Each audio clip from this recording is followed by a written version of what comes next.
Well, Diddle-a-dum-dum, British Strongman Podcast, episode 80 odd.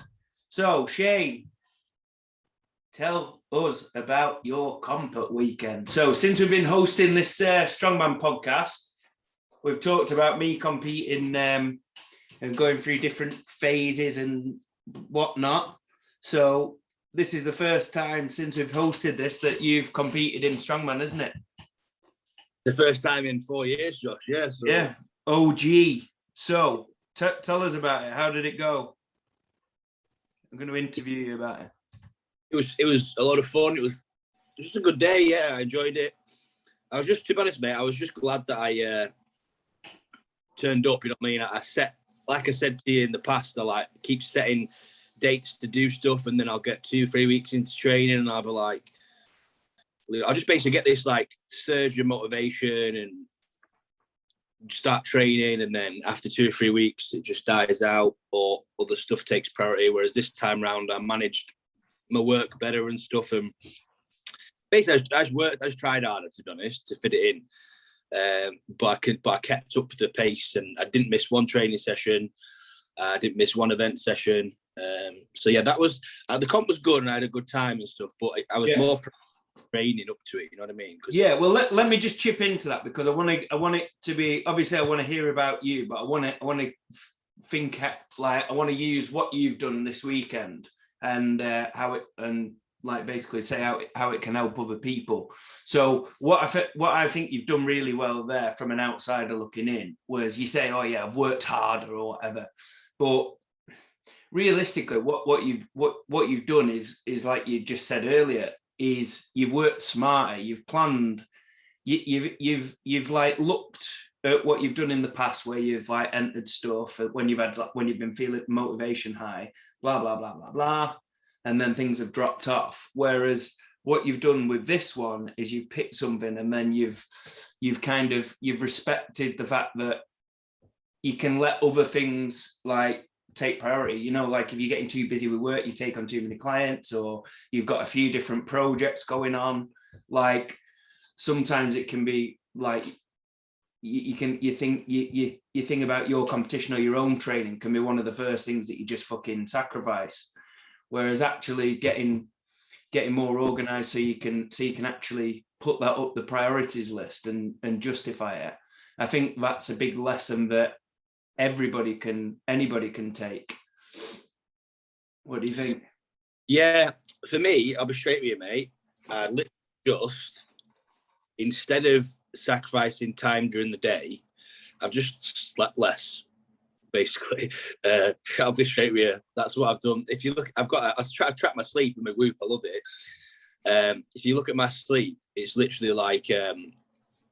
it'll be 3 hours, 4 hours, 4 hours, 6 hours, 3 hours, 4 hours, 12 hours, because one day I'll have a big catch up. And that's what but I've been functioning fine. I feel good. I've been doing it for the last 3 months, about 4 or 5 hours maximum a night. And it's freed up enough time for me to, because you got to remember, obviously I do the coaching, the client stuff, but we're programming a full app for release at the same time. I've got, we're selling a house as well. And just all personal stuff going on, just busy. So I had multiple excuses crop up, which in the past would have caused me to stop. When we started selling the house, that got a bit stressful. App release started getting a little bit stressful as well, because it's quite hard to tell people that, obviously I can't make the app, but they don't understand Strongman and program what I want. So I tell them what to do. They come back, it wouldn't be quite right, and I have to adjust it, and you're very hands-on, and things were getting stressful with that. And then a week out, I got proper ill on Monday. I did a deload session that I recorded for Instagram, not YouTube, sorry. So there's a video of me doing a deload, and I'm completely fine during that video. I got home and I was just sicking everywhere and shitting everywhere for 3 or 4 days. And I was like, oh my God, what is going on? And then on the Thursday, I dropped 5 kilo by the Thursday.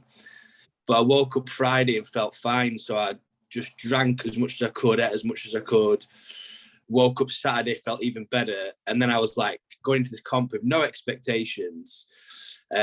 and I just felt like an animal. I don't know why. I was like, oh, maybe getting ill a week out's good for me, because I was expecting like a 300 pull, and well, you might have seen it, I don't know, but yeah, mate, I was well impressed. It was great.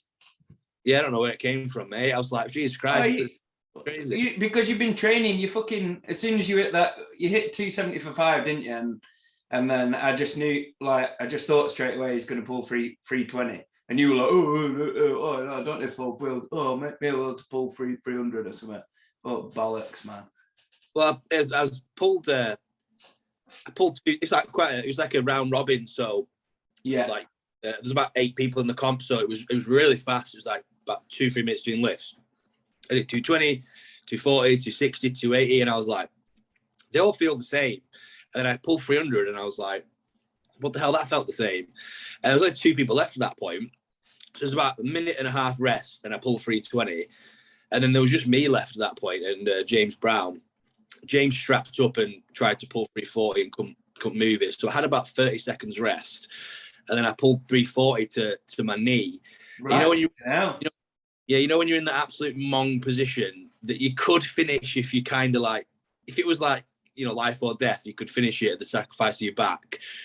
I got in that position and I was like, nah, I put it down. But I was like saying afterwards, like, Jesus Christ, if I'd had 5 minutes rest, I'd have pulled that, because I was, my problem was I didn't know what to expect to pull. So after I pulled 320, well, I got really hyped for 320 because I was expecting it to be hard. So then I was on a bit of a come down, and they were like, right, go strap up for 340. So it was like, just like bad timing with the rest and stuff. But yeah, I was proper buzzing because I was like, Jesus Christ, I thought I was around 300 kilos, but I reckon I'm about a 340 puller. Yeah. So I was buzzed, to be fair. Brilliant. And then you did, what do you do? 120 for 8 on the log? Yeah. So log for reps was in 60 seconds, floor to overhead, pad to overhead. And yeah, I got 8, which I was pretty happy with, because I was training for, I only wanted to do 6, but I was out second. And John Harker, who went first, did 6. So I was like, I need to get 7 at least. And then I thought to myself, hang on a minute here, because John's a good presser, but it's not the greatest presser. It's like a weak event for him. And they had some other quite good pressers out. So I was like, I need to do 8 really, don't I? Because people are going to be gunning for 7 to pip John. So I managed to get the 8 out. Strict pressed them all, so it was good. But that was a shock to the system, Josh. Not done. When you train for like 5 or 6 and you push to 8, it's a bit different on the old ticker, isn't it? So I was absolutely gassed afterwards. That's why I was deadlifting in that grip shirt, because I just about recovered from the log, and they were like, right, go pull your opening lift. I was like, Jesus Christ, I just wear this grip shirt all day. So what I think is good from like, again, like an outsider looking in, like you've picked, I don't know whether you've done it purposely or whatever, but you've picked a comp there that's got, in terms of like the events and the structure and whatnot, like you got stuff there that I think that is going to be pretty good to recover from generally. There's not like kind of random like surprise stuff in there. I know the stone to shoulder without tacky, that was a bit of a concern, wasn't it? Yeah, well, that was a bit of a shambles on the day, unfortunately. But oh, really? Yeah, it was supposed to be 100, 110, 120, 130, and then it was 80, 90, 100, 130. But the 130 was completely brand spanking new, and when they've sanded the stone and it's dusty, it was there was just dust where it was sat. There was just a circle of dust around it. Nobody could lap it. Like, genuinely, even John Harker. John Harker's got a 200 kilo stone, and he couldn't budge the thing. It was just, it was as soon as you touched it, your arm went great. But they did, because it was 80, 90, 100, and nobody could do the 130. They didn't split time it, so everybody got 3 stones, and then afterwards they were like, oh, what we'll do is we'll look at everyone's video and split time it so we get positions. But then everybody was like, well, we took our time because it wasn't split time, so we just kind of So anyway, I'm in the back getting baby oiled up, getting my tacky off, and then they decide that they're going to do it again. So a couple of us had got out. Well, some people had already got the tacky off. I was covered in fucking baby oil because I asked some guy to put baby oil on my hand, and he sprayed it on my sleeve and everything. So I was like, fucking hell. So they're like, right, Shane, you're out. I was like, mate, I'm slippy as fuck. I can't go and do stones. So Inters did their stones, and then I went out afterwards. So I was in this pitch black car park, car lights on for so people could see, just so I could do an 80, 90, 100 stone to shoulder. They didn't even put the 130 in because they were like, there's no point doing this 130. So it was just 80, 90, 100 for speed. Took about 9 seconds or something. So yeah, stone shoulder was a bit of a shambles, but it was their first comp, so they weren't to know. But I don't know why they didn't have. I don't know why they advertised 100, 110, 120, 130 because they didn't even have those stones. They only had 80, 90, 100, 130. So it was a bit strange. Anyway, so what I thought was good about it is the fact that you've entered a comp, like, and talk to me about how you felt about it, because like I think that putting yourself out there when you've got like a reputation of like coaching people who are fucking really good and blah blah blah blah blah blah, you've almost got more to lose than you have to gain. Like I know you've like, in terms of like you've entered this comp and you could, what if you went and got like, you just went and fucked it all up and you made sloppy mistakes, and then you're kind of putting yourself out there in like this exposed position. Do you know what I mean, Shane? And yeah, 100%. Like I think fucking hell, I think it's brilliant that you're putting yourself out there, because like people like you're going to go to that comp and everybody's going to expect you to win, which you'd expect to win yourself, but there's still a lot of boxes you've got to tick to win.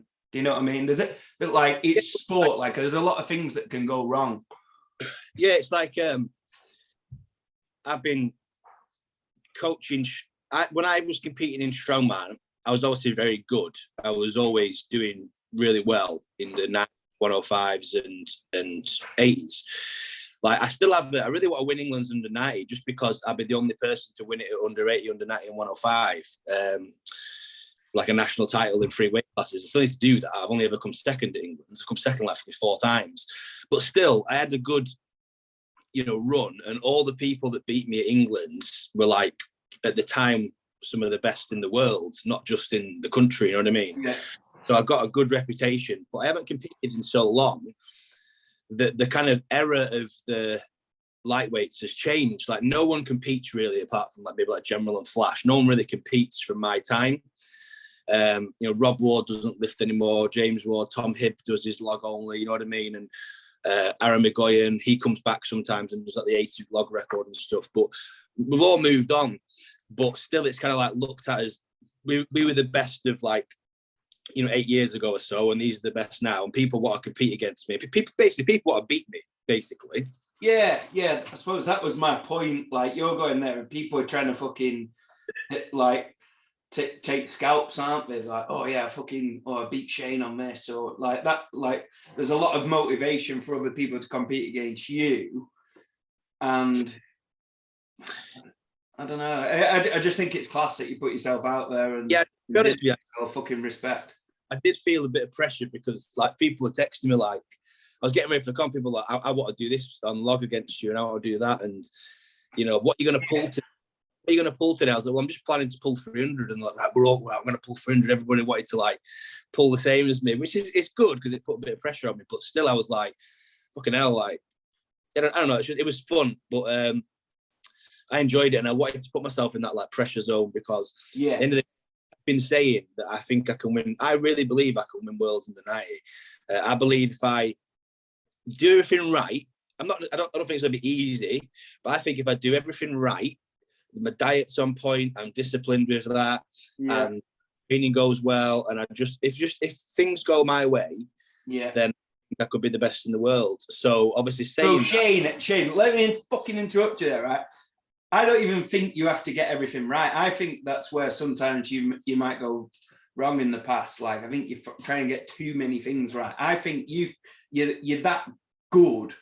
I think you just need to get a lot of things right and not fucking get injured, not push things at fucking random time, and just basically get to the comp. If you can get to the fucking comp and get in the country, etc., like, you'll fucking.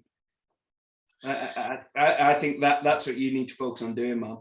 Well, this prep was like a bit of a experiment like that, because obviously I use PEDs. It's not new news, but a lot of the times when people go to comps, even if they say, right, I'm going to go to this comp, I'm just going to take my normal TRT dose of tests to keep my hormones stable.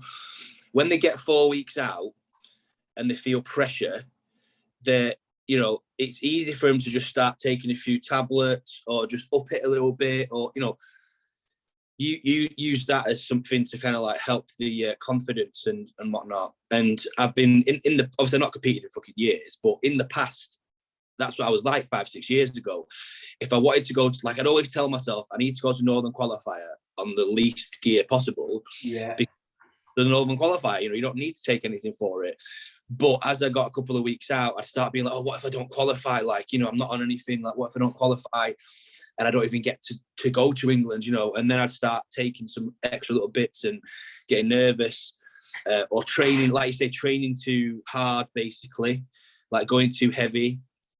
Whereas this prep, like I said, I pulled 270 for 5.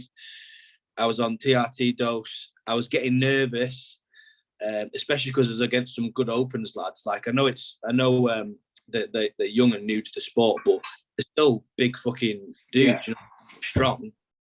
And yeah, everyone's saying they want to scalp me, so I was getting a bit nervous. But I just stuck to it. I turned up. I didn't know what to expect, and it went really well. I was back training yesterday, no injuries, feel fucking fine. So I'm just going to use that. I think now I can do it now. I think I'm older. Well, I am older, obviously, but I think the thing that's going to help me as an athlete is my mental maturity, not anything physical, just, understanding it more. And even though I've not been competing for 5 years, I've taken so many athletes through the competition process that I kind of know a lot of mistakes that they've made, that I tell people not to make now, if that makes sense. Because I'm sure you know yourself, like when you're peaking people for comps all the time, they'll tell you afterwards that, oh, I did this the night before, or this happened, or whatever. And, you kind of like pick up habits and things that you shouldn't do coming up to comps. And that comp day was the least stressful comp day I've ever had in my life. It was chill, no pressure, and just like, I don't know, just a good day overall. I wish that 90s had 24-hour weighing, because I do Northern's 90s as well, but I think I might do Northern's 105 instead. Oh, class. Well, is that going to be your next thing, do you think? I think, I'm not 100% certain, but I think so, yeah. Yeah, class. I've entered that. I'm going to do that. Yeah, just looks like good events. And yeah, well, that's it. But like what we were saying before, like if you're kind of wanting to get back into competing, and like, say, for instance, I'm looking to do some, all I'm bothered about is like 80s later in the year, the big comp or whatever. So everything that I do before then, I want to be like more selective this year.